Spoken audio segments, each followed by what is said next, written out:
Bien, Dios les bendiga en esta mañana, hermanos. Gloria a Dios por los hermanos que se han conectado. Vamos a continuar nuestro estudio de la clase de Teología Sistemática.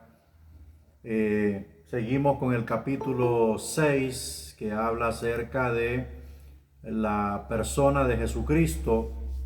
Por supuesto, estos capítulos que vamos viendo prácticamente están haciendo referencia a las 12 doctrinas aproximadamente que existen en la Biblia, las 12 doctrinas importantes que existen. Ya vimos la doctrina de Dios, la doctrina de las Escrituras, vimos la doctrina del hombre, vimos la doctrina del pecado.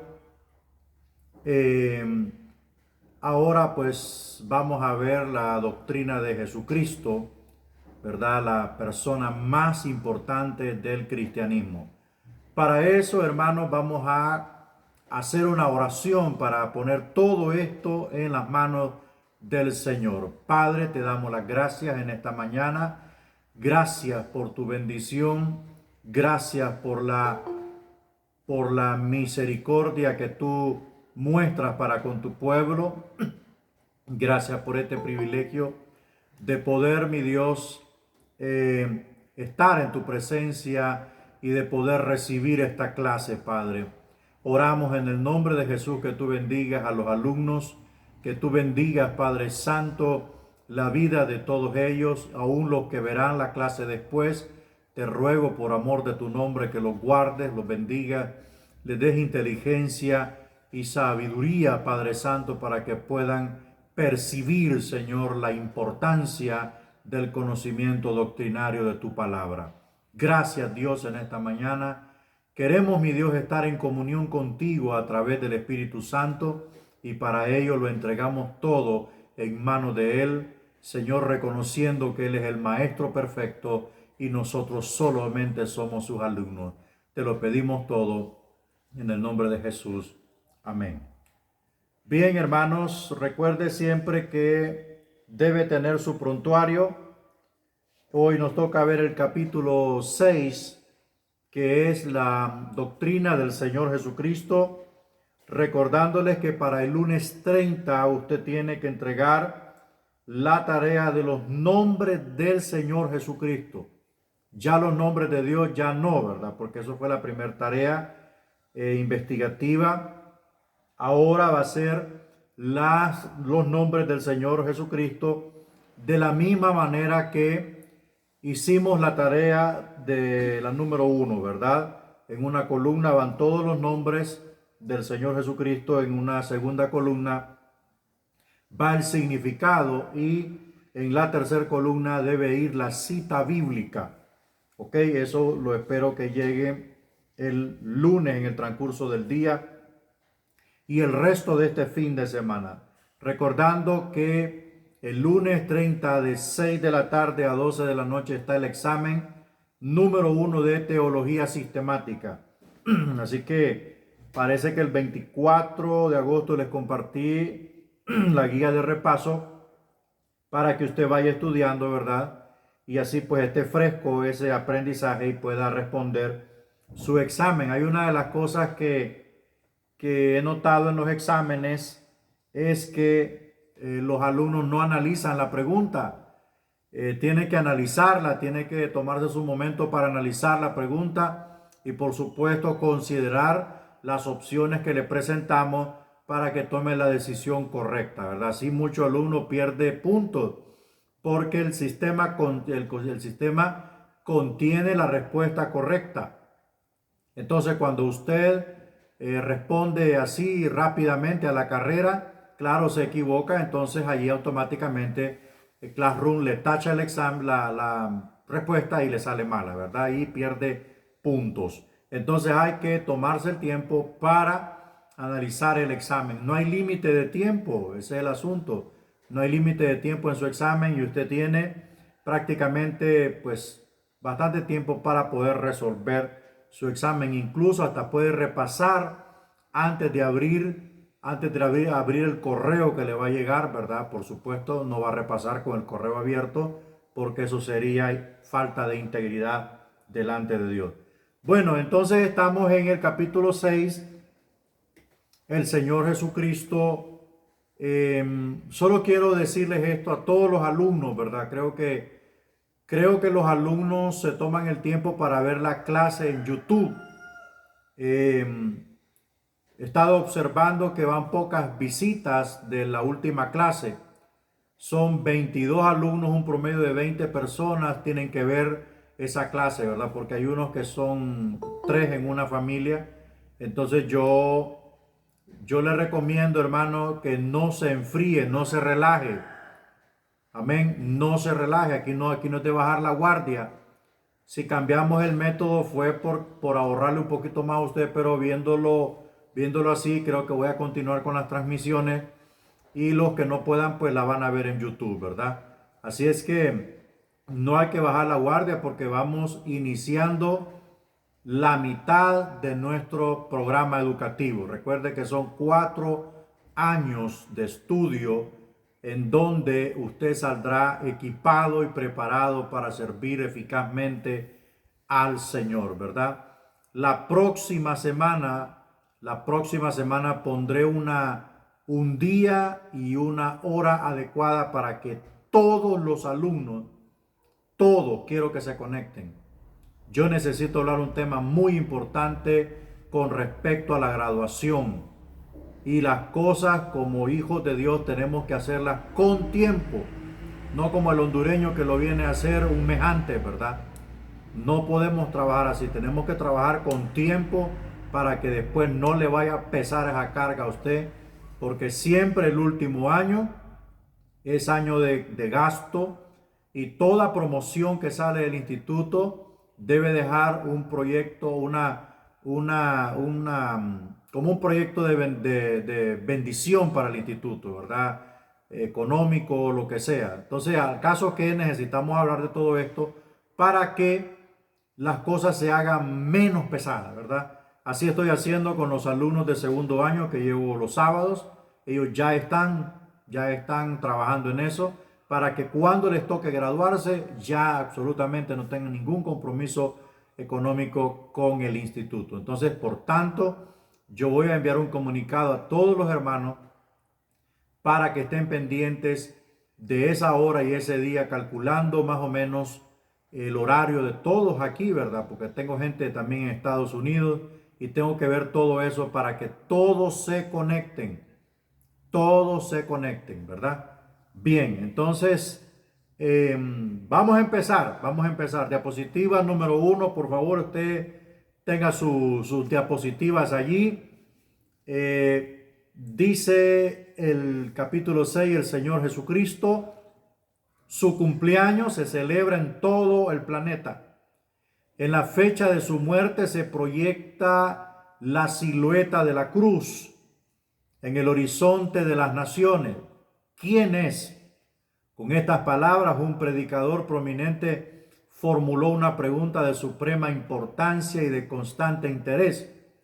La pregunta fue hecha por el maestro mismo cuando durante una de las crisis de su ministerio dijo: ¿quién dicen los hombres que es el Hijo del Hombre? Escuchó las respuestas que reflejaban la opinión corriente del público sin hacer comentario.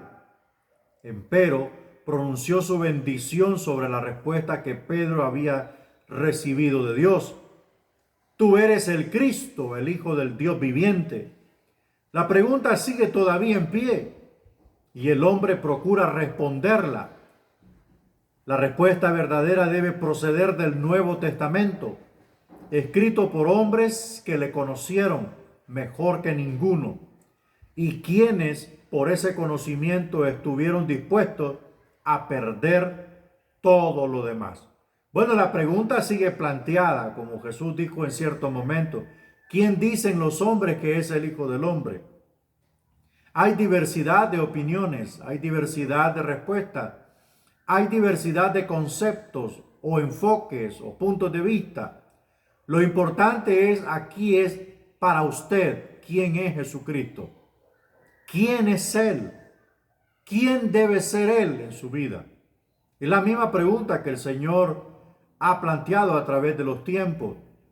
Y considero que la respuesta que dio el apóstol Pedro debe de ser la respuesta que debe de estar en nuestra boca. Jesús es el Hijo de Dios, el Dios hecho carne, nuestro Redentor, nuestro Señor, el Alfa y Omega, nuestro Dios Todopoderoso. No debe de ser la respuesta de la religión, debe ser la respuesta de una derivada de un encuentro personal con Él. Muchos pueden decir, Jesús, ¿quién es? Jesús es el que me cambió. Pues de repente su situación era tan terrible que el único que pudo hacer algo para salvarlo fue Jesús. Y mucha gente dice, no, Jesús es mi Padre, Jesús es mi amor, Jesús es mi Señor, Jesús, o sea, conforme sea la convicción de las personas, así encontrará la respuesta.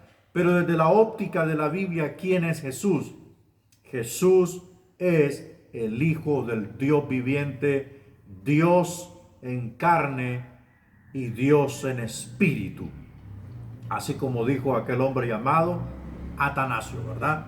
Dios hecho en la carne. Vamos avanzando entonces porque son varias diapositivas. Vamos a ver la naturaleza de Cristo.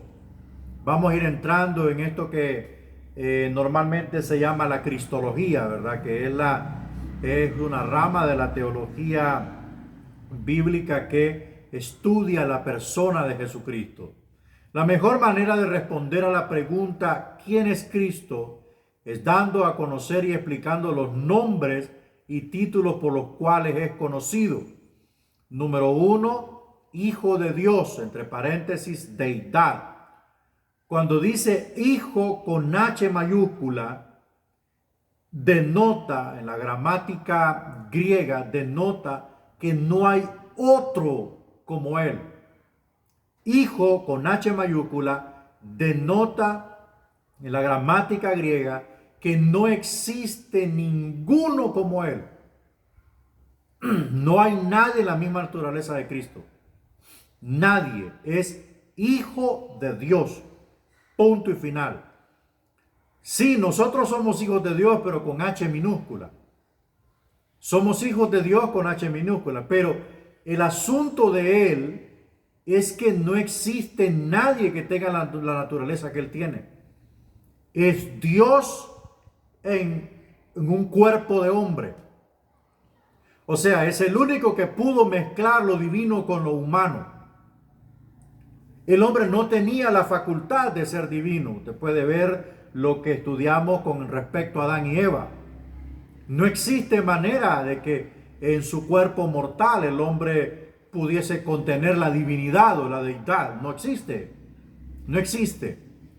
Pero en Jesús, en el Hijo de Dios, sí se pudo. Porque Él vino de lo divino a lo humano y no de lo humano a lo divino. Jesús dejó su gloria en el cielo y se encarnó en el vientre de María para que se formase su humanidad. Y cuando nace un ser humano, un ser vivo, un ser humano, pero en esencia interna, el Hijo de Dios. Entonces, por tanto, nosotros tenemos que, incluso yo he visto muchos hermanos que en Facebook escriben Hijo de Dios con H minúscula y escriben Dios con D minúscula. El pueblo de Dios debe de ser entendido. Por eso los judíos nos señalan, los judíos se molestan con nosotros porque hay nombres que nosotros no los respetamos. Fácilmente escribimos Dios con D minúscula cuando, déjenme decirles, una falta de respeto al nombre de Dios. Y cuando escribimos Hijo de Dios con H minúscula y con D minúscula, estamos faltándole al respeto a la persona más importante del cristianismo, como lo es Jesús, el Hijo eterno de Dios. Debemos ser respetuosos. Y yo creo que esto lo ha abierto el Señor para que aprendamos. Debemos escribir Dios con D mayúscula y debemos escribir Hijo de Dios con H mayúscula y con D mayúscula. Debemos escribir Jesús, refiriéndonos al Señor, con J mayúscula, porque eso representa que reconocemos su señorío, su singularidad. No hay otro como Él. De la misma manera, dice el material, que la frase Hijo del Hombre significa nacido de hombre, así también Hijo de Dios significa nacido de Dios. De ahí que este título proclame la deidad de Cristo. A Jesús jamás se lo denomina un hijo de Dios. No, no es un hijo de Dios. Es el Hijo de Dios. No es sino que es el Hijo de Dios. En el sentido general en que los hombres y los ángeles son hijos de Dios. Es el Hijo de Dios por excelencia, en sentido especial y único, según la descripción que Jesús nos hace, las Sagradas Escrituras, mantiene con Dios una relación que no es compartida con persona alguna en el universo. O sea, nadie tiene esa capacidad. Nadie puede tener esa comunión que Cristo, que el Señor tiene con Dios. Ningún personaje de la tierra. Por tanto, lo hace único en su naturaleza, en su condición, en su calidad. No puede existir nadie. Dice, en calidad de explicación y confirmación de esta verdad consideremos. Uno, la conciencia que Cristo tenía de sí mismo. Ojo con esto. Jesús nunca perdió la conciencia de sí mismo. O sea, Jesús nunca perdió su identidad. Enfrentó las buenas experiencias y las malas experiencias. Incluso enfrentó el juicio previo a la muerte y nunca perdió la conciencia. Estaba muriendo en la cruz y nunca perdió esa conciencia de quién era. ¿En qué consistía la conciencia que el Señor tenía de sí mismo? En otras palabras, ¿qué sabía de sí? Lucas, el único escritor que registra un incidente de la niñez de Jesús, nos dice que a la edad de 12 años, mire, cuando menos, o sea, probablemente, Jesús estaba consciente de dos cosas: de una relación especial con Dios, a quien describe de Padre, y de una misión especial en la tierra, los negocios de su Padre. Se preocupó la mamá, se preocupó el papá postizo, ¿verdad? José, porque le perdieron el rastro. Jesús se extravió y no se dieron cuenta dónde estaba. Entonces, pues alguien lo vio en el templo dialogando con los doctores de la ley, con los iluminados, y llegaron ellos y le dijeron: hijo, ¿y qué pasó? ¿Por qué se vino? Y el Señor les dice: no saben que en los negocios de mi Padre me es necesario estar. O sea, él desde pequeño tenía la conciencia de que era el Hijo de Dios. No fue una identidad adoptada, no fue una identidad imitada, fue una identidad propia. Estaba utilizando la humanidad para visitar a los hombres. El Hijo de Dios se encarna en el cuerpo, en el vientre de su madre María, y nace como ser humano, como un niño normal nace, pero esa humanidad va creciendo y va creciendo como todo niño normal, pero internamente es el Hijo eterno de Dios, que fue enviado a una misión única y excepcional de morir por el género humano por todas las generaciones. Entonces Jesús, hermanos, tenía la conciencia clara de que Él era el Hijo de Dios, que compartía una igualdad en esencia con Dios, ¿verdad? Entonces vamos a seguir avanzando. Seguimos viendo la naturaleza de Cristo. Vamos a ver Cuando empezó Jesús a tener conciencia de sí y cómo tuvo esa conciencia, seguirá en el misterio para nosotros. Cuando vemos a Dios que viene, bueno, no nos vamos a confundir en esto, ¿verdad? No nos vamos a confundir, no. Vamos a utilizar la sabiduría de Dios. Si Jesús aproximadamente tenía 12 años cuando estaba dialogando, interactuando con los doctores de la ley, cosa que a esa edad era imposible.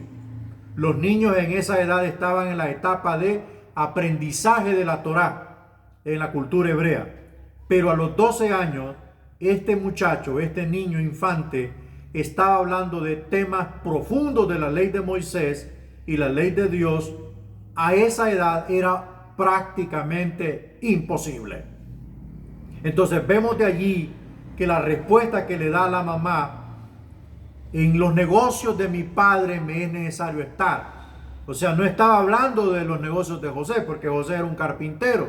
En todo caso, hubieran encontrado al niño Jesús lijando una mesa o trabajando en una mesa, ¿ok? Pero no, estaba en ¿cuáles eran los negocios del padre? Era todo lo referido a la ley de Moisés, la obra de Dios, ¿verdad? Entonces, esa es la conciencia que él tenía. Aquí difiero con lo que aparece acá. Él ya tenía esa conciencia y a menudo que fue creciendo y fue creciendo, su mente humana fue adoptando y apropiándose de la identidad y de la conciencia que Jesús tenía de sí mismo. Era algo que funcionaba en él. Era algo que estaba en él. No era algo adoptado. No era algo que lo vio en un libro y lo agarró. No, estaba en él. Estaba en su ADN, ¿verdad? Entonces Jesús tenía una conciencia clara, vamos a la otra diapositiva, de que él era el Hijo de Dios. Inciso B, las afirmaciones de Jesús: se identificó plenamente con las actividades divinas. O sea, se relacionó, se identificó con lo que pertenecía a la obra de Dios. Dice: mi Padre hasta ahora trabaja y yo trabajo, según Juan 5:17. Otra expresión que dijo él: salí del Padre, Juan 16:28. Como me envió el Padre, Juan 20:21. Afirmó tener conocimientos divinos y comunión, según Mateo 11:27, Juan 17:25. Afirmó revelar el ser del Padre mediante sí mismo. Juan 14:9-11. Asumió prerrogativas divinas. ¿Qué es una prerrogativa divina? O sea, se autoidentificó con aquello que él también era omnipresente. Dice Mateo 18:20, era omnipresente, Mateo 18:20, para poder perdonar los pecados. Vamos a ver Mateo 18:20. Vamos a ver esto, hermanos. ¿Qué dice Mateo 18:20?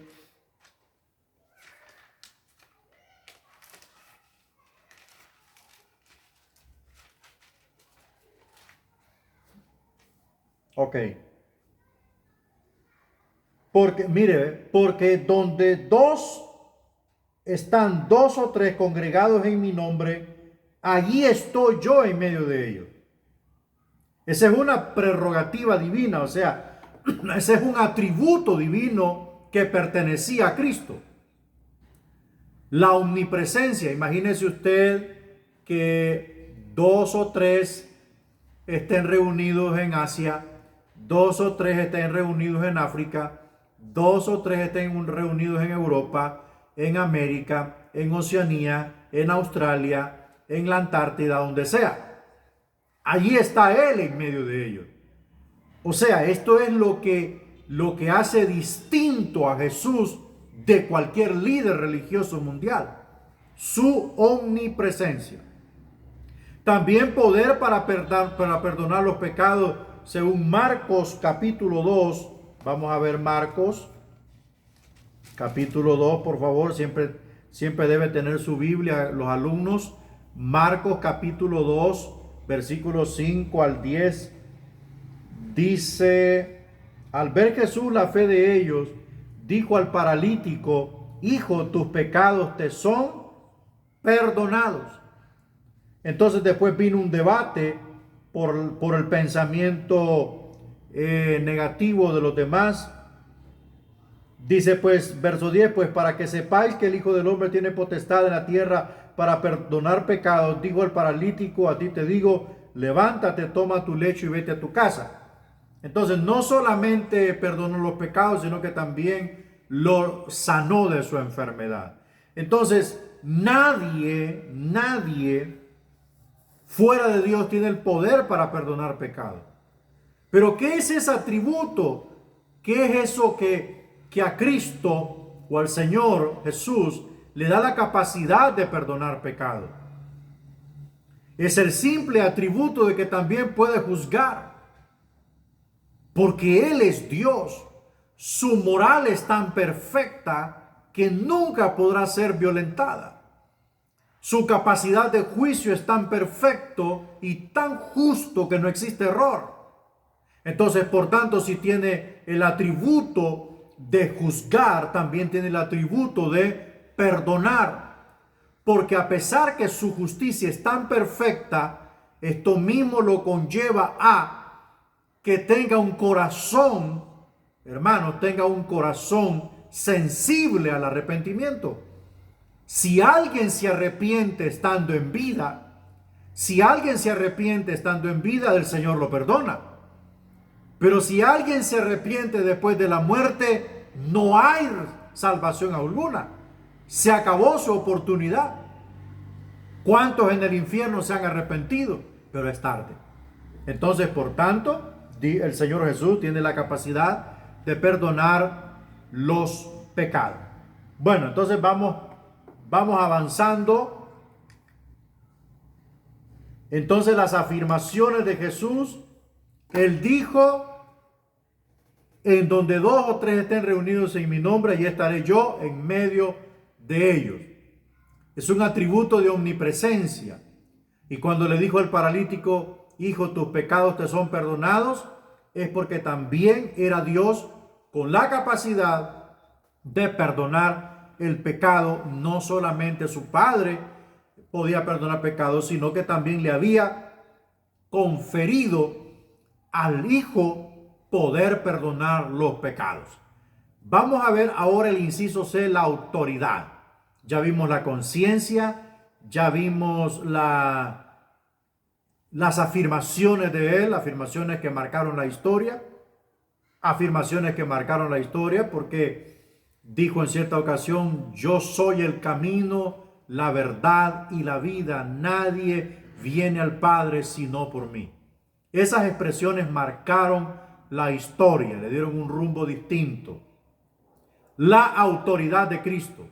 En las enseñanzas de Cristo, uno nota ausencia completa de expresiones tales como: yo opino, quizá, creo, supongamos. Un sabio racionalista judío admitió que el Señor hablaba con la autoridad del Dios Todopoderoso mismo. El doctor Henry Van Dyck señala que en el Sermón del Monte, por ejemplo, tenemos el cuadro absolutamente anonadador de un hebreo creyente que se coloca por encima de la regla de su propia fe, un maestro humilde que afirma su autoridad suprema sobre toda la conducta del hombre, un reformador moral que descarta todos los demás fundamentos y dice: cualquiera pues que me oye estas palabras y las hace, le compararé a un hombre prudente que edificó su casa sobre la peña. 49 veces en este pasaje registró el discurso de Jesús. Aparece esta frase solamente mediante la cual autentica la verdad: de cierto os digo. 49 veces aparece la expresión de cierto os digo. Y para los hermanos que apuntan, la expresión de cierto os digo significa así sea. Así sea. De cierto os digo. De cierto os digo. Esa es una expresión propia, de la autoridad de Jesucristo. No le vino a pedir permiso a Anás y a Caifás. No le vino a pedir permiso al rabinato. No le vino a pedir permiso a los sacerdotes. Él era el gran sumo sacerdote. No le vino a pedir permiso al Sanedrín. No le vino a pedir permiso a nadie. Su absoluta autoridad le daba la facultad de predicar el reino de Dios sin pedirle permiso a nadie. Por eso los religiosos lo odiaron. Por eso los falsos y mediocres lo odiaron. ¿Por qué? Porque ponía el dedo en la llaga. Ese es el problema. Cuando alguien predica con autoridad de parte de Dios, no le anda con contemplaciones al pecado, ni al pecador. Por eso es que hay problemas en las iglesias. Porque muchos predican para acomodarle el mensaje a fulanito para que no se exponga, para que no se ponga enojadito. Pero hay que predicar la palabra de Dios con autoridad y para eso nos estamos preparando. Para conocer las escrituras, para conocer quién es el que te envía, para conocer quién es el que te capacita, para identificar quién es el que te da la inspiración, la fuerza y el valor, quién es el que te cambió tu vida, quién es el que transformó tu alma. Eras un pobre diablo botado, perdido, y el Señor te rescató de ahí, metió sus manos en la basura del pecado y hoy te ha cambiado, te ha dado una identidad nueva, ha puesto una palabra de vida en tu boca y te da autoridad para que tú hables de su nombre. El que le caiga el guante, que se lo aguante. Así de simple. La autoridad de Jesús hizo tambalear el sistema religioso judío, porque para que predicara debía haber salido de la escuela rabínica. Por eso lo odiaron. Por eso la gente decía, él habla no como los fariseos. Él habla diferente. Los mismos alguaciles que enviaron los fariseos en cierta ocasión vinieron anonadados, porque decían, nunca habíamos escuchado hablar un hombre así. Claro, estaban acostumbrados a un sistema de maquillaje, a un sistema opresor contra el pobre, pero que a los ricos les profetizaban buenas cosas. Entonces Jesús vino con su autoridad y habló palabras que desafiaron y rompieron los paradigmas de la religiosidad de Israel en aquel entonces. La autoridad de Jesús hizo temblar el mismo infierno porque Él era el Dios hecho carne. Avanzamos viendo la naturaleza de Cristo. Estamos hablando de la persona más maravillosa de todo lo que existe y de todo lo que pudo haber sido creado. Jesús, el Hijo eterno de Dios. Veamos el inciso de la perfección de Cristo. Ningún maestro que llama a los hombres al arrepentimiento y a la justicia puede evitar alguna referencia a su propio pecado e imperfección. O sea, esto es decir, miren hermanos, sigan a Dios. Yo les pongo mi ejemplo. Yo recuerdo cuando mataba, yo recuerdo cuando me fumaba tantos puros de marihuana, yo recuerdo cuántas mujeres violé. O sea, ningún maestro puede evitar sacar a luz el pasado pecador que tuvo. Ninguno. Pero este que te llama no tiene pecado. En realidad dice, cuanto más santo es, tanto más lamentará y reconocerá sus propias limitaciones, lo que le estoy diciendo. Pero las palabras y hechos de Jesús, hay o existe una ausencia completa de la conciencia o confesión del pecado. Tenía el conocimiento más profundo respecto de los males del pecado. Y sin embargo no cayó sobre su alma sombra o mancha alguna. Por el contrario, él, el más humilde de los hombres, lanza el siguiente reto: ¿quién de vosotros me acusa de pecado? Juan 8:46. Nadie podía señalarlo.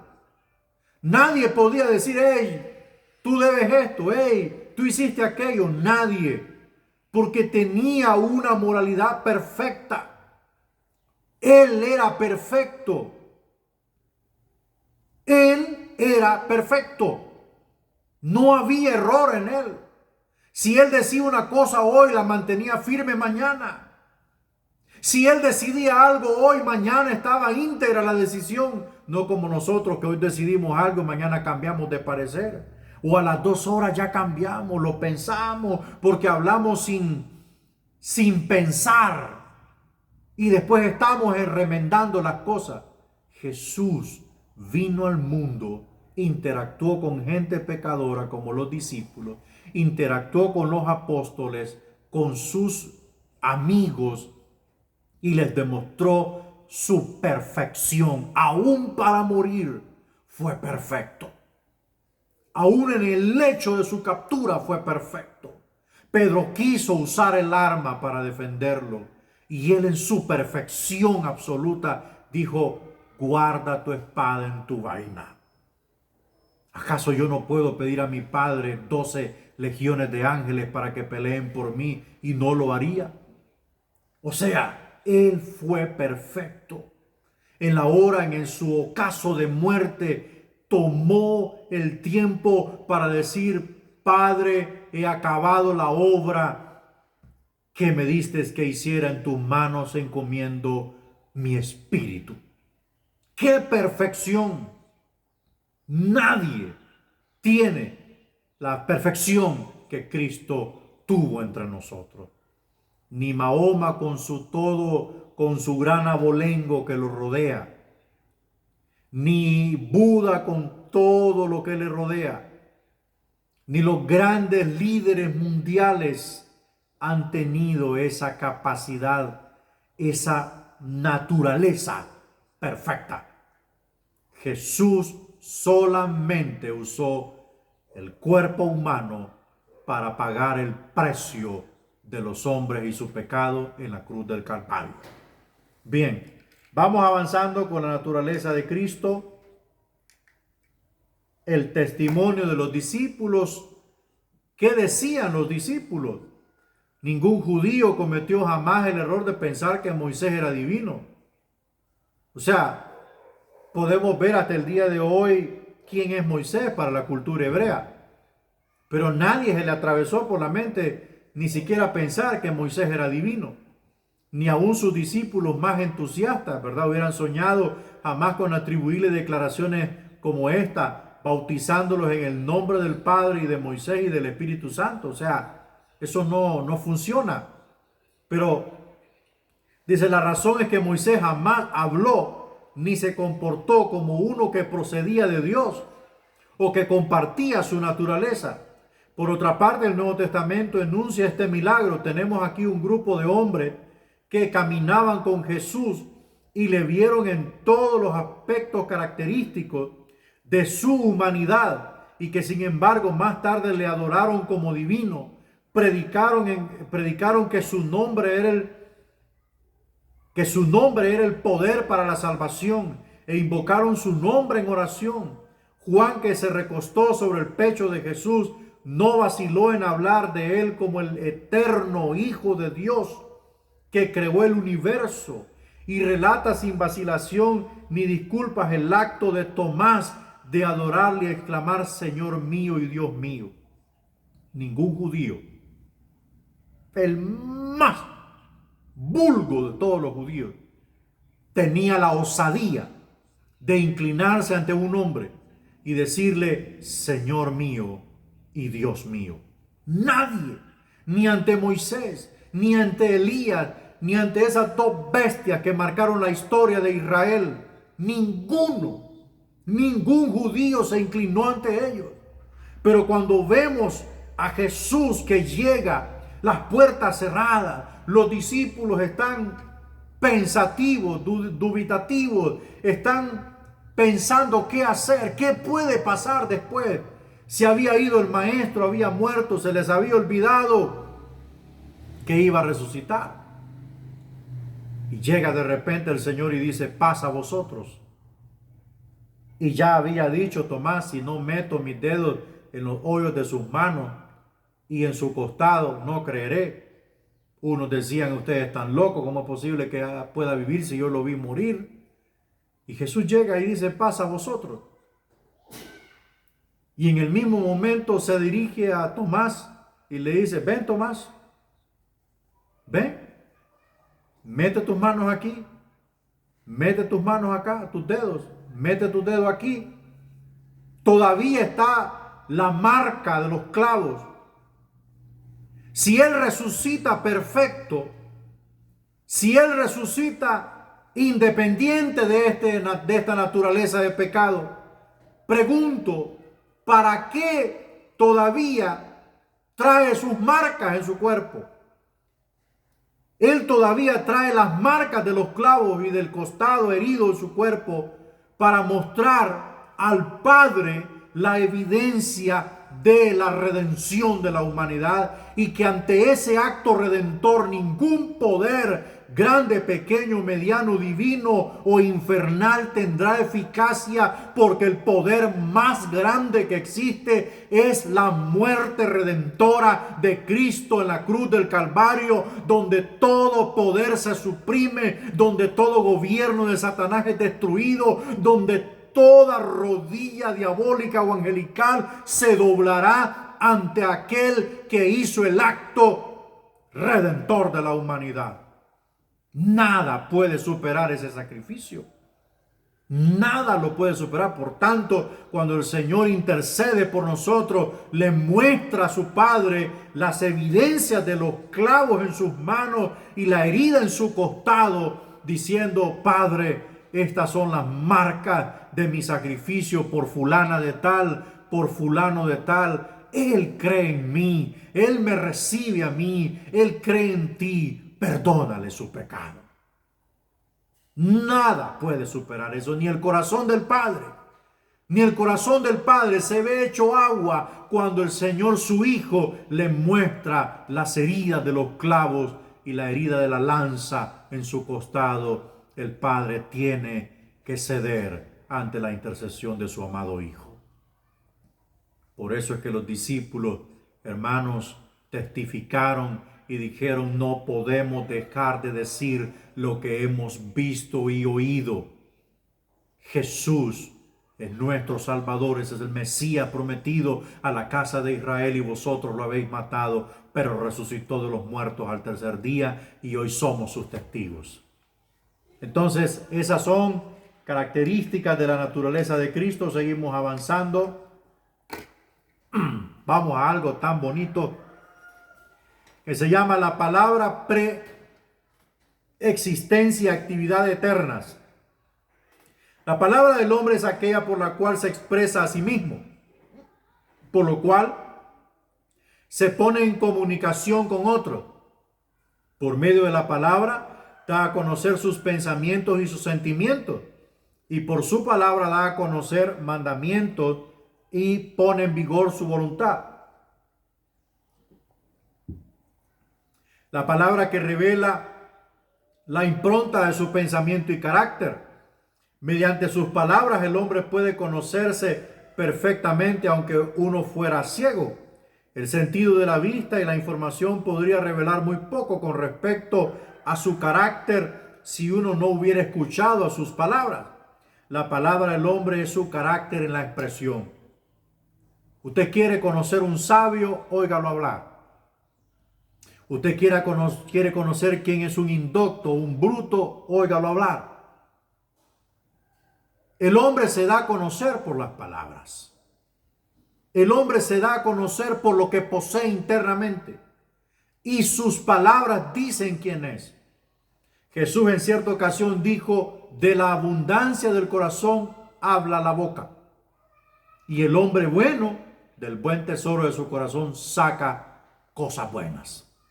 Entonces, la palabra es lo que nos da a expresarnos quiénes somos. Las palabras que salen de nosotros, que pronunciamos nosotros, dicen quiénes somos. Si estamos amargados, si estamos alegres, si estamos frustrados, si estamos llenos de conocimiento, si somos ignorantes, las palabras lo dicen. Entonces vamos a ver qué relación tiene esto con Cristo. Seguimos avanzando. Siguiente diapositiva, creo que es la 139. De igual manera, la palabra de Dios es aquella por la cual el Padre se comunica con otros seres, trata con ellos. Es el medio por el cual expresa su poder, inteligencia y voluntad.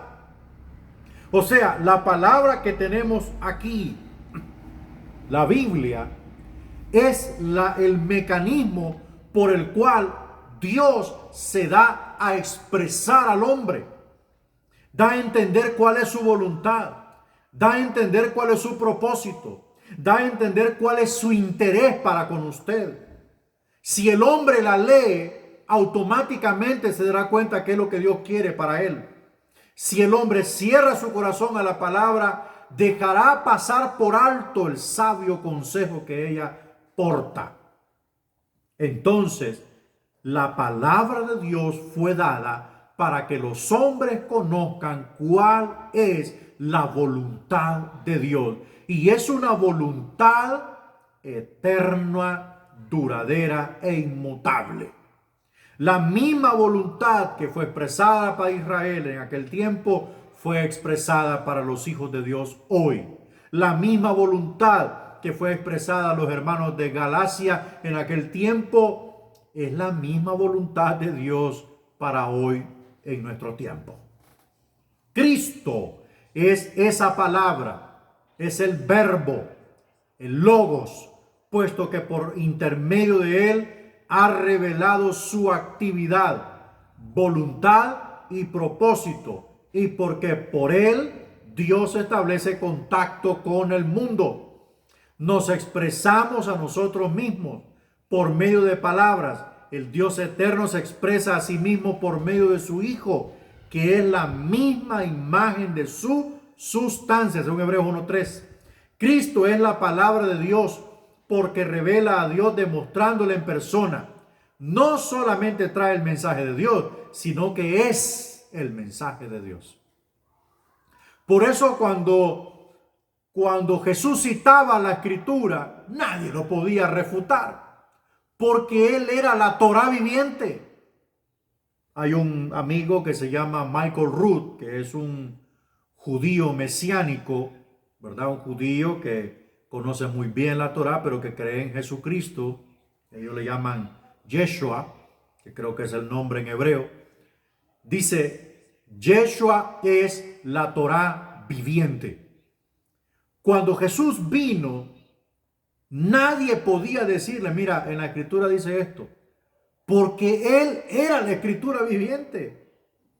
Él era la Escritura viviente. Citó un texto cuando en la cumbrera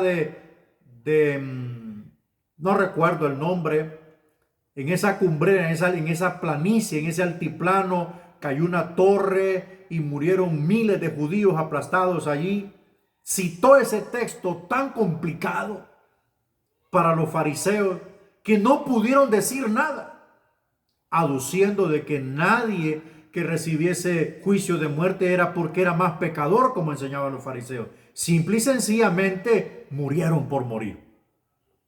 Entonces Jesús es el logos de Dios. Logos en griego significa palabra. Logos en griego significa palabra. El logos viviente de Dios se llama Jesucristo.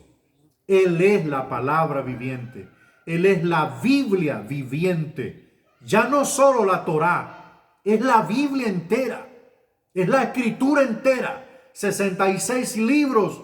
Él es la Escritura viviente. Por tanto, cuando juzgue a los hombres, nadie podrá refutar su juicio, porque su juicio será perfecto. Utilizará la evidencia y utilizará la Escritura. Usted puede ver cuando Satanás lo quiso tentar. Era imposible. ¿Y qué textos utilizó? Utilizó los textos de Deuteronomio capítulo 16, creo, en adelante. Con esos textos desbarató las intenciones de Satanás de hacerlo pecar delante de Dios, como había hecho con el pobre Adán. Vamos avanzando entonces. Resumimos. Jesús es el logos de Dios. Jesús es el logos de Dios. Vamos a ver Otra descripción de su naturaleza es Señor. Es Señor. Primero vimos que era el Hijo de Dios. Ahora vemos que no solo es el Hijo de Dios, sino que es el Señor.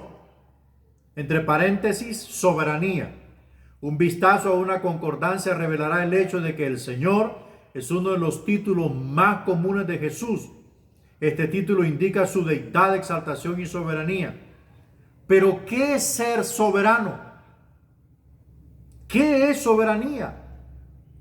Es la libertad y es la facultad que tiene Jesús de hacer, deshacer, llamar, asignar, etcétera, etcétera, sin pedirle permiso a nadie. Es Señor sobre todas las cosas. Él llama a quien Él quiere. Él capacita a quien Él quiere. Él da 5 talentos a uno, 2 a otro, y 3 a otro, y 1 a uno. Porque esa es su soberana voluntad. Nadie puede decirle, Señor, ¿por qué lo haces? Nadie puede decirle, Señor, ¿me preguntaste? Nadie. Él es soberano. Cuando usted se somete a Él, se convierte en Señor de su vida, igual que de mi vida. Ya no nos mandamos nosotros. Como dijo Pablo, ya no vivo yo, sino que Cristo vive en mí. ¿Qué quiere decir eso? Yo le entregué mi voluntad a Jesucristo. Yo le entregué mi alma a Jesucristo. Él es mi Señor. Si Él dice brinque, yo tengo que brincar igual que usted. Él es quien manda en nuestra vida.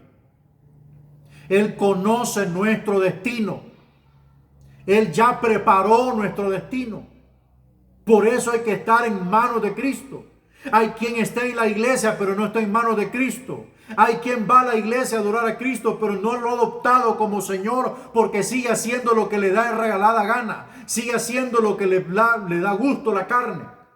No es el Señor todavía de esa persona. No se ha entregado en cuerpo y alma.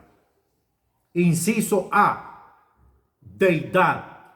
El título de Señor, cuando se lo colocaba antes de un nombre, proporcionaba la idea de deidad tanto para los judíos como para los gentiles. El vocablo Señor en el idioma griego, kurios en griego, Señor, fue el equivalente de Jehová en la traducción griega del Antiguo Testamento. ¿Cuál es esa traducción griega? La Septuaginta. Por lo tanto, para los judíos el Señor Jesús era una atribución clara de la deidad. Pero ¿qué es la deidad? ¿Qué es la deidad? La deidad es la divinidad que Dios le confirió a Jesús, su Hijo, para que tenga la facultad de ser igual a Dios en esencia, pero distinto en cuerpo. Eso es deidad. Es un ser divino. Y un ser divino tiene la facultad de juzgar, de perdonar, de crear, de destruir y de volver a ser si Él quiere. Tiene la capacidad de conocer todos los pensamientos de los hombres al mismo tiempo. Somos 8,000 millones de personas y Cristo conoce el pensamiento de los 8,000 millones de personas en este mismo instante. Esa es la facultad de tener divinidad. Los ángeles son divinos, no son divinos. Son seres celestiales. No tienen la capacidad de tener la deidad. No son dioses. Un ignorante en Guatemala dijo que nosotros éramos dioses porque éramos hijos de Dios. Creo que aparte de una violación al texto sagrado, es la peor tontera que jamás ha salido de la boca de un hombre. El número para el hombre es el 6 y el número para Dios es el 7. Entre el 6 y el 7 hay un abismo infinito que jamás llegará a ser 7. Por más que se estire el 6, nunca llegará a ser 7. Entonces, quedémonos donde estamos. Somos hijos de Dios. Necesitamos estar a cuentas con Dios todos los días de nuestra vida. Necesitamos pedirle perdón a Dios todo el tiempo de nuestra vida, hermanos, hasta para la hora de comer, porque si usted se come un mal bocado y se asfixia ahí, hasta ahí llegó su vida, papito. Por eso hay que estar a cuentas con Dios todo el tiempo. No somos divinos. No somos dioses pequeños, somos hijos de Dios, comprados a precio de sangre, que nos hemos arrepentido de nuestros pecados y que constantemente debemos hacerlo. Entonces, hermanos, la deidad solo pertenecía a Jesucristo. Solo hay tres personas que son parte de la deidad: Dios Padre, Dios Hijo y Dios Espíritu Santo. No hay nada fuera de ellos que posea la deidad. Por más privilegios que tenga un querubín, un serafín, un terafín, un arcángel, un ángel, no hay deidad fuera de ellos. Ellos son la deidad. Vamos avanzando entonces. Cuando lleguemos a la doctrina del Espíritu Santo, por supuesto vamos a hablar acerca de él. Inciso B, en cuanto a soberanía, vemos que hablar de soberanía automáticamente tiene que mencionarse la palabra exaltación. ¿Y qué es exaltar? Pues darle adoración y gloria. En la eternidad, o sea, antes que fuese Jesús, Cristo posee el título de Hijo de Dios. O sea, antes que viniese aquí, así se le conocía y así se le adoraba en el cielo.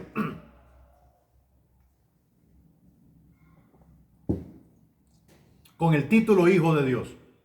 En virtud de su relación con Dios, en la historia, se ganó el título de Señor, muriendo y resucitando por la salvación de los hombres. Bueno, no vamos a abordar toda esta diapositiva porque es demasiado cargada.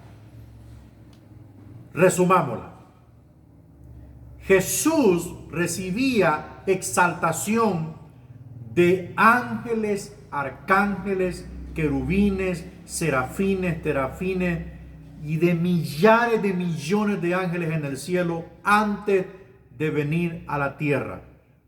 Por eso cuando Él va a lavar los pies de los discípulos, se despoja de su túnica, la ponen en un lugar, luego toma una toalla, se la amarra alrededor de la cintura y la ciñe, y toma el lebrillo con agua para lavar los pies. Tiene una gran enseñanza que hoy se la voy a dar. Cuando se despoja de la túnica, es un acto simbólico del maestro que se despojó de su gloria en el cielo, se despojó de su exaltación en el cielo, se despojó de toda la alabanza en el... Imagínese usted, hermano, imagínese usted el coro de millares de ángeles cantando en voz, tiempo, ritmo, nota perfecto.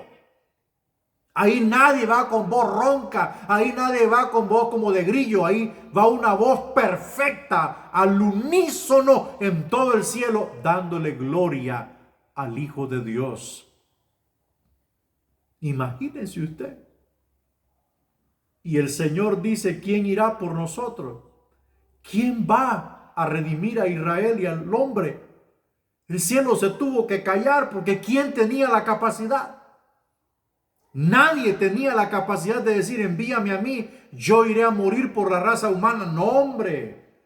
Nadie tenía esa facultad. Un ángel no se podía convertir en un ser humano. Un ángel no podía descender en el vientre de una mujer y nacer nacer como un ser humano. Era imposible. No tienen esa facultad los ángeles. Ellos se pueden personificar, pero no pueden reducir su existencia y convertirse en seres humanos. Entonces todo el mundo tuvo que voltear a ver al Hijo de Dios, y el Hijo de Dios levantó su mano y dijo, heme aquí, envíame a mí, yo iré. Entonces deja esa exaltación en el cielo, se quita la túnica, o sea, se despoja de toda gloria, de toda exaltación, y toma la toalla, símbolo de que toma forma de siervo. Tomó forma de hombre y se convirtió en siervo y vino a servir. Entonces toda esa reducción, Él se rebajó hasta lo sumo para agradar al Padre. Y cuando Él culminó su tarea y su obra y llegó al cielo con las marcas de Cristo, con las marcas de la cruz. Y le hizo así a todo mundo, aquí está. Aquí están las marcas, aquí están las marcas. Aquí está mi espalda lacerada por los látigos. He cumplido la misión que el Padre me mandó a hacer. He redimido a todos los seres humanos que existen y que vendrán a la existencia. He abierto el camino hacia el Padre. Ahora el hombre tiene un acceso directo hacia el Padre para alcanzar gracia y hallar oportuno socorro en el día malo.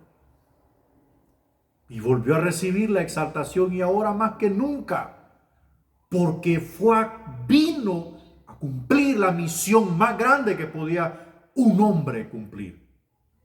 Porque es posible que un hombre pueda morir por su hijo, o una madre pueda morir por su hijo, pero que uno muera por 8.000 millones de personas no es lo mismo. Entonces Jesús nuevamente recibe la exaltación en el cielo, y en el cielo está coronado de gloria y majestad. Y un día vendrá aquí y también será coronado delante de aquellos que lo señalaron, delante de aquellos que se burlaron de él, delante de aquellos que le cerraron las puertas. Será coronado y exaltado en la creación. Vamos avanzando entonces. Bueno, ya vimos soberanía, que es la facultad que tiene el Señor para hacer lo que Él quiera sin pedirle permiso a nadie. Es la misma facultad que tuvo Dios para redimir a Israel de la esclavitud en Egipto, y demostró su soberanía teniendo el control sobre el clima, sobre el viento, sobre la tierra, sobre el mar, sobre la vida, sobre todas las cosas. Jesús tiene el control sobre todas las cosas, porque Él es un ser soberano.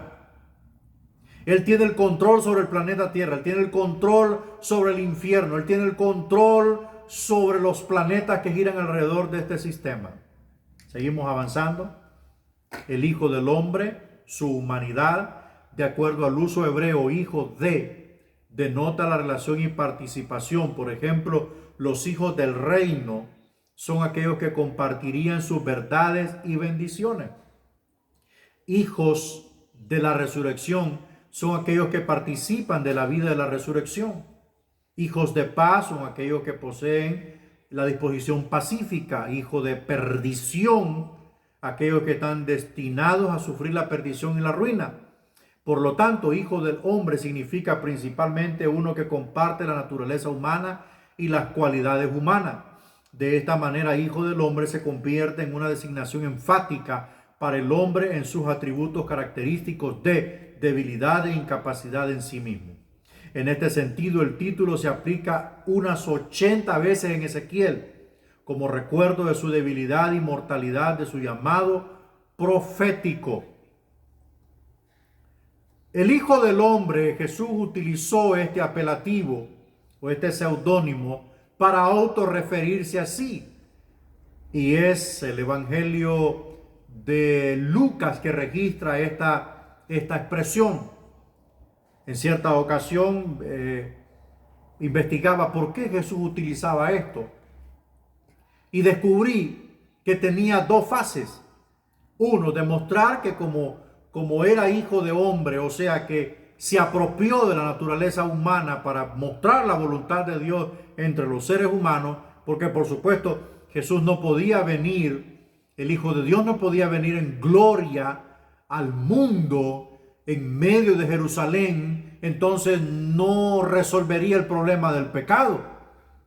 Lo que resolvería sería un problema político, porque los romanos automáticamente se tendrían que rendir ante semejante espectáculo de la deidad descendiendo del cielo.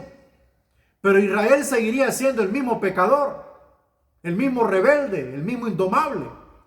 Pero cuando Jesús viene como hombre y adopta la humanidad, tuvo hambre, tuvo debilidad, tuvo cansancio, lloró, sintió flaqueza, sintió muchas cosas que son parte de nuestra humanidad. Pero al mismo tiempo, en su persona, la lleva a la perfección, porque en cuanto a moralidad, no se apropió de la moralidad del alma humana, porque su alma y su espíritu eran la deidad. Era Dios en un cuerpo humano.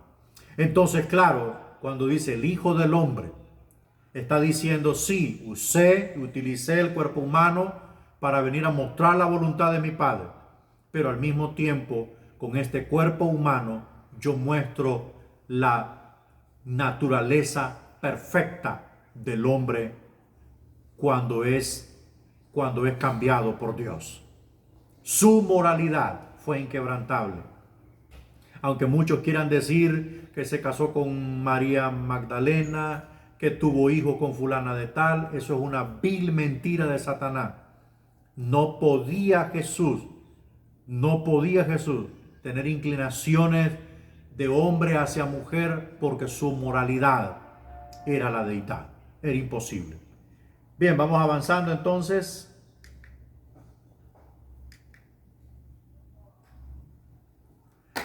Puesto que Jesucristo es Dios y hombre, es evidente que Dios de alguna manera es hombre también. Ahora bien, ¿de qué manera es Dios hombre? Es evidente que no fue hombre siempre, puesto que el hombre no es eterno y Dios lo es. En cierta época definida, por lo tanto, Dios se hizo hombre adoptado. Bueno, ya lo enseñé, ¿verdad? Era el Hijo de Dios en el cielo sin un cuerpo humano. Era un cuerpo glorificado, era un cuerpo celestial como el de los ángeles. Pero abandona todo eso en el cielo, se despoja de todo eso y se reduce su existencia a un pequeño espermatozoide que entró por poder del Espíritu Santo, se injertó en el óvulo de María y así pudo surgir la humanidad de Cristo. La humanidad de Cristo, no su existencia. Él ya existía en la eternidad.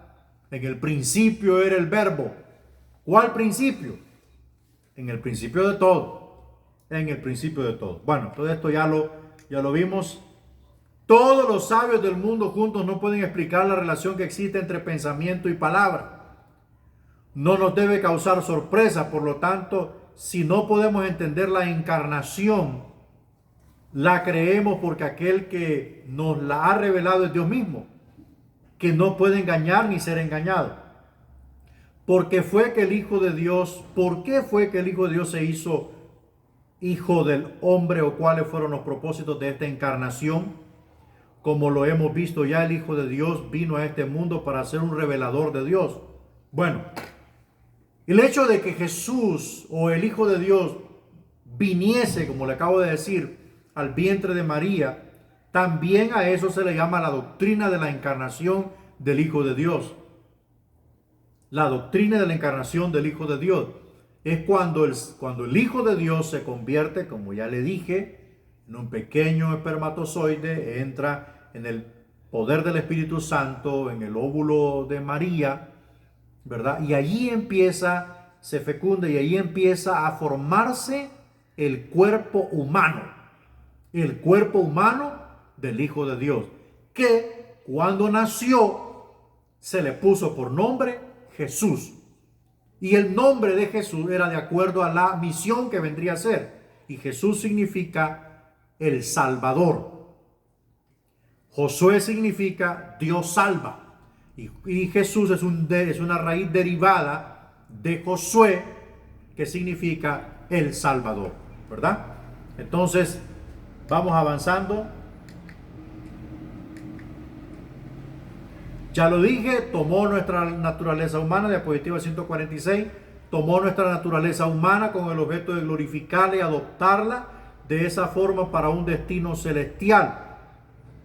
De manera que forjó un modelo celestial, por así decirlo, por medio del cual la naturaleza humana podría ser rehecha o convertida a la semejanza divina. El Hijo de Dios se convirtió en el Hijo del Hombre con el objeto de que los hijos de los hombres pudieran convertirse en hijos de Dios. Bueno, ya lo hablamos, que Jesús poseía todas las características del cuerpo humano, entre ellas sus debilidades, pero que su moralidad era perfecta porque era la deidad, y que a través de ese cuerpo débil podía llevar la naturaleza humana a la perfección según el modelo de Dios en Cristo, ¿verdad? Lo que hizo Dios en Adán, Adán lo echó a perder y vino Cristo y rescató ese modelo para que pudiese ser hecho verdad en Cristo Jesús. Gloria a Dios. Seguimos avanzando.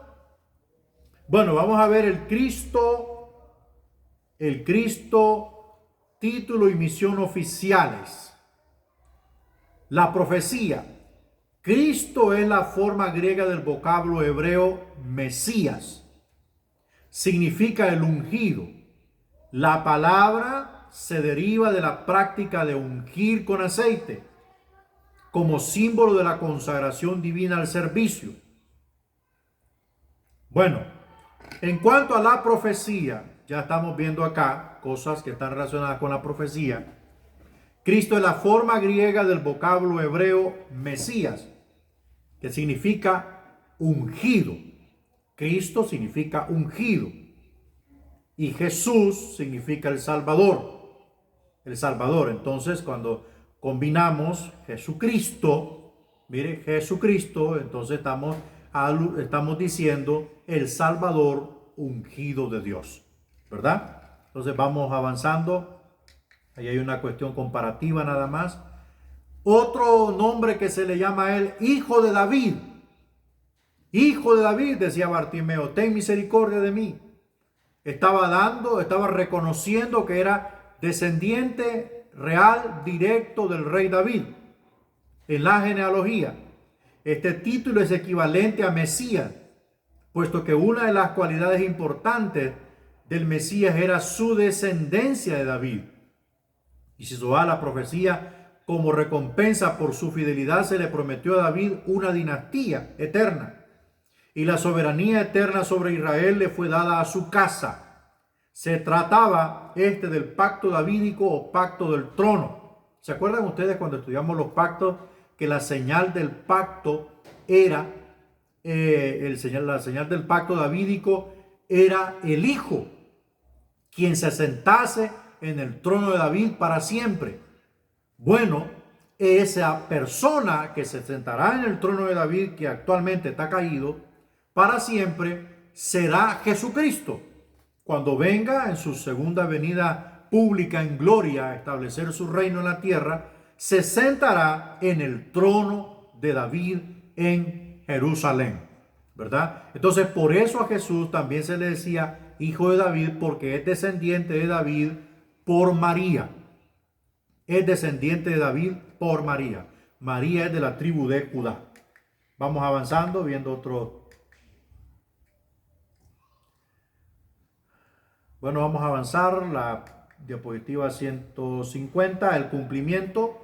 Judá fue llevada cautiva y de la cautividad retornó sin monarca y sin independencia para quedar sometida sucesivamente a Persia, Grecia y Egipto, Siria, y después un buen periodo de independencia a Roma.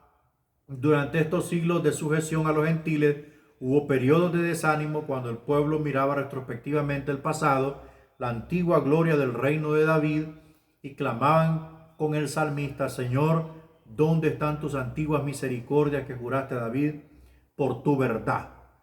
Bueno, en Salmos 89, 49, mas nunca perdieron las esperanzas, reunidos al calor de la profecía mesiánica, fortalecieron sus corazones y esperaron pacientemente al Hijo de David. Bueno, ese cumplimiento se llevará a cabo cuando Cristo inaugure el reino milenial. Todos los monarcas, dictadores, hombres poderosos que han dirigido imperios han querido gobernar por 1000 años. Ha sido prácticamente un anhelo, pero nadie puede vivir 1000 años. Solo Cristo. Entonces Cristo será ese cumplimiento de la profecía de David. Bueno, llegamos al final, hermanitos. Si hay alguna pregunta, capítulo 7 de la expiación lo vamos a ver el lunes. Vamos a utilizar, ya la voy a explicar un poquito. Ok. Vamos a utilizar lunes y viernes en la clase de teología sistemática mientras ustedes me mandan el proyecto de cartas paulinas, mientras ustedes salen con ese proyecto de cartas, porque tengo que evacuar cartas paulinas para entrar a las epístolas generales, creo, sí, epístolas generales. Vamos a ver, epístolas generales, cartas, sí, epístolas generales para concluir el primer semestre del segundo año de instituto, ¿verdad? Entonces, vamos a dejar de transmitir aquí.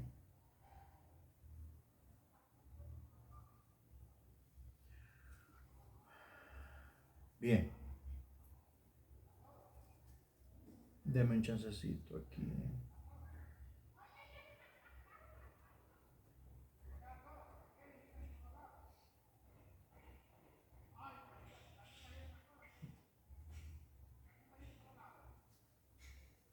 Ok, hermanos. Entonces, si tiene alguna pregunta.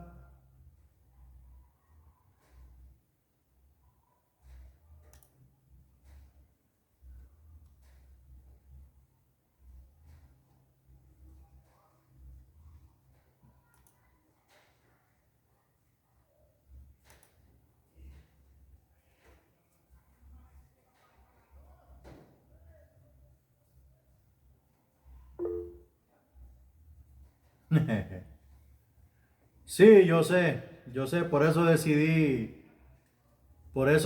hermanos, que tengamos clases de nuevo. A mí también me hacen falta estarlos viendo. Se siente feo solo estar grabando solo aquí sin ver a nadie y después subir el video. Pero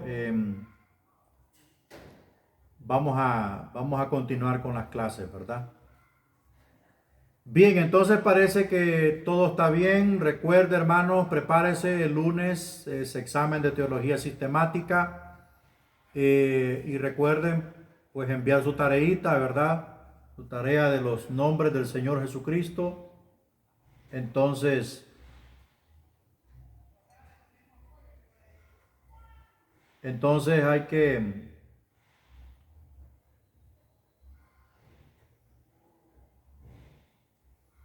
entonces, hermanos, hay que estar listos, ¿verdad? Bien, aquí veo preguntas. Denme un chance que aquí está.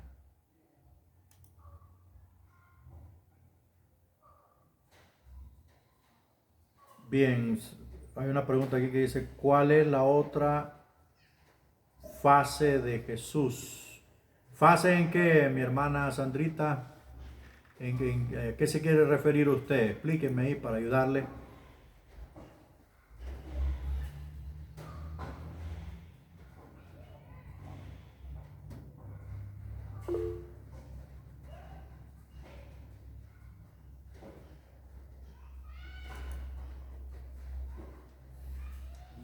Ah, ya. Bueno, la otra es, primero fue el Hijo de Dios, ¿verdad? Primero fue el Hijo de Dios, un ser perfecto, exaltado, lleno de gloria, lleno de inmortalidad, con un cuerpo semejante al de los ángeles, no tenía un cuerpo humano. ¿Ok? Y después deja todo esto, se despoja de esto para que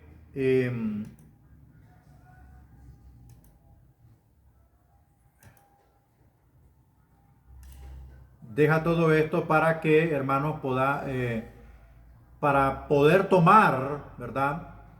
La humanidad y a través del derramamiento de sangre poder pagar el precio del pecado, ¿verdad? Entonces ya el Señor nuevamente vuelve a retomar, por eso Él dijo, a donde yo voy no me pueden seguir, pero me seguirán después, dijo. Me seguirán después. Entonces, por eso el Señor vuelve a retomar su gloria y exaltación en el cielo tal y como la tenía antes. Bien, entonces, ¿Hay más preguntas, mi gente? ¿O estamos bien, verdad, para orar? Estése pendiente, hermanos, porque yo necesito tener una plática con todos los hermanos. Y quiero que todos me opinen, ¿verdad? Voy a hacerles una propuesta a todos ustedes porque yo soy una persona que yo miro a veces, sí, buena pregunta. Siempre envíe el resumen. Recuerde que son 7 resúmenes de teología sistemática. Son 3 tareas investigativas y 7 resúmenes. No se me vaya a pasar o me paso yo, usted me recuerda. Se están pendientes, ¿verdad? Porque quiero conversar con todos y que todos me den su opinión. ¿Ok? Porque recuerde que el tiempo pasa y después se llega el tiempo de la graduación, el año de la graduación, y hay que sacar dinero. Los de cuarto actualmente ahorita están, hermanos, están volando porque hay que dejar un beneficio al instituto, el instituto les ha servido y se debe dejar un beneficio, por supuesto económico, ¿verdad? Y también hay que gastar en la graduación y en otras cosas que se necesitan para hacer el evento. Entonces, los alumnos están trabajando, como quien dicen, overtime. Pero con ustedes tengo que trabajar diferente porque hay tiempo para hacerlo y eso es lo que quiero platicar con ustedes. Bueno, vamos a despedir esto en oración. Cuídese, por favor. Use la mascarilla. Vacúnese. Yo ya me puse las 2 dosis de la vacuna. Pues estoy bien. No le voy a mentir que he tenido algunos efectos, pero... Ok. No le voy a mentir que he tenido algunos efectos, pero han sido pequeños, ¿verdad? Es mejor tener los efectos de la vacuna y no tener los efectos del COVID, hermano. Excelente pastor para tener tiempo para dejar el proyecto y los gastos correctos. Entonces, con más tiempo de antelación, le sale más accesible a usted y no tiene que andar ahí urgido, ¿verdad? En el último año del pelo, como dicen, porque yo sé que todos tenemos obligaciones. Oremos en esta mañana, pueblo. Padre, te damos las gracias. Gracias por esta bendición. Gracias por estar conectado nuevamente con mis alumnos. Gracias por la vida de ellos. Son una bendición para mí. Te ruego que les des, Señor mi Dios, tu favor, tu gracia y tu misericordia. Que no les falte absolutamente nada. Que en sus hogares pueda estar la paz de Cristo. Señor, que en sus labores diarias también pueda estar, Señor, pueda estar tu favor para con todos ellos. Te ruego en el nombre de Cristo Jesús que los bendigas y los guardes. Amén y amén. Que Dios me los bendiga a todos ustedes, hermanos. Cuídense. Estamos en contacto, ¿verdad? Dios los bendiga. Está bien, hermana Tania, me puede hablar.